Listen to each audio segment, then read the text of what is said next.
We'll get back to the live music in just a few minutes. First, we want to introduce you to Susan Sink of Sinkland Farms Brewery. She's the owner. Thank you for joining us, and thank you for hosting Roots to Rock today. It's my pleasure. It's very exciting to have you all here. Oh, we are excited to be here for Crawford Power and to see your beautiful farm.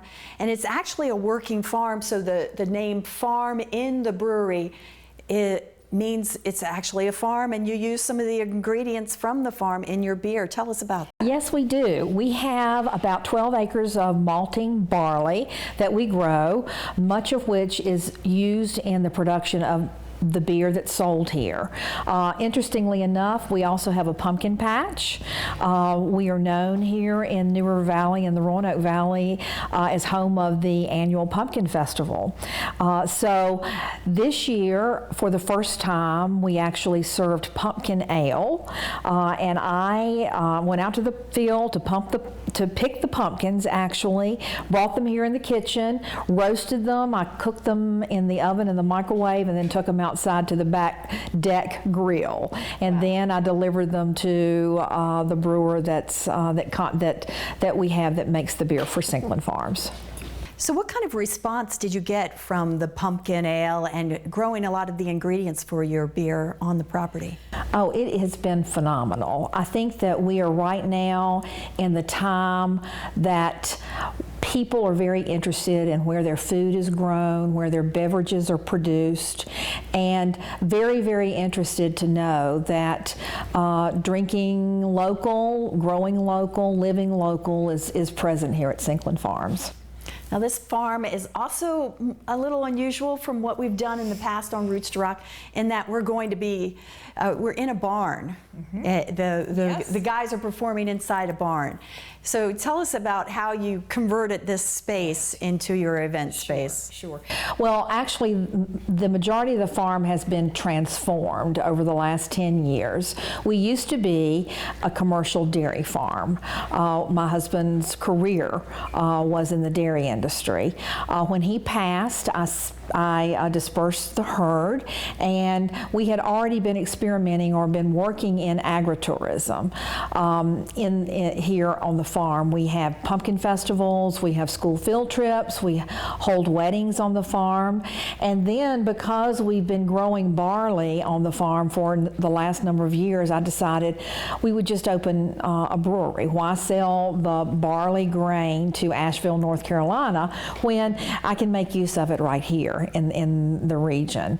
So the barn, which serves as the brewery right now, and the adjoining patio, used to be a loafing barn where, after being milked, our cattle went into this barn, particularly in bad weather, to sleep and to get in out of the sun. So we spent a couple of months, and believe me, it took a lot of time to clean out all of the muck on the floor. It was probably a foot deep. Yeah. And do some adjustments and add a stage, add a staircase, make it like rustic chic, which is what I prefer, I like, that's my style, and then open it as a brewery as well. It serves also as a reception room for many of our weddings. So what was the most challenging part about starting this brewery from scratch?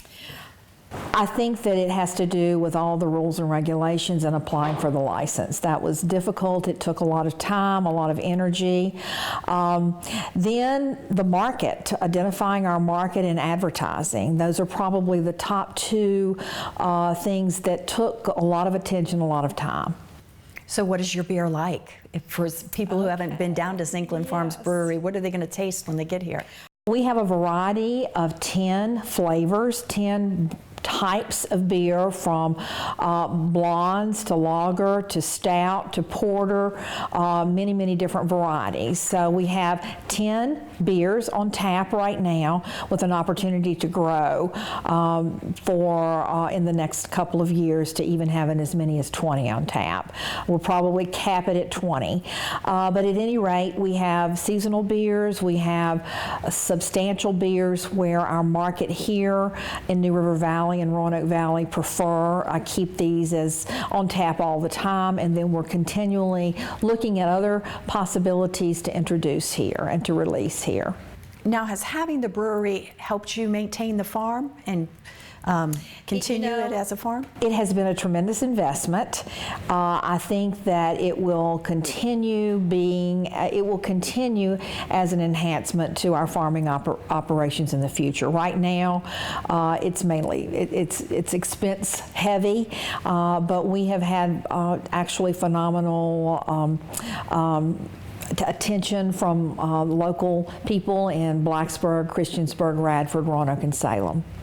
So when you come out to Sinkland Farms, you not only get a great beer, you also get a great view. You get a great view, you get a great atmosphere.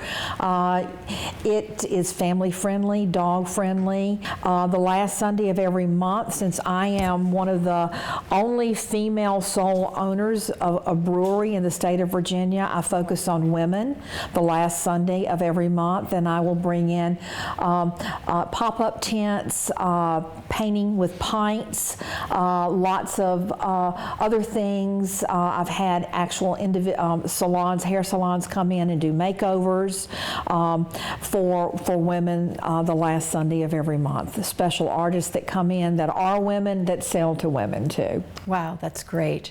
Thank you so much for inviting us in tonight. We really appreciate it. Susan Sink from Sinkland Farms. Now we're going to get back to Crawford and Power in the barn for some more live music.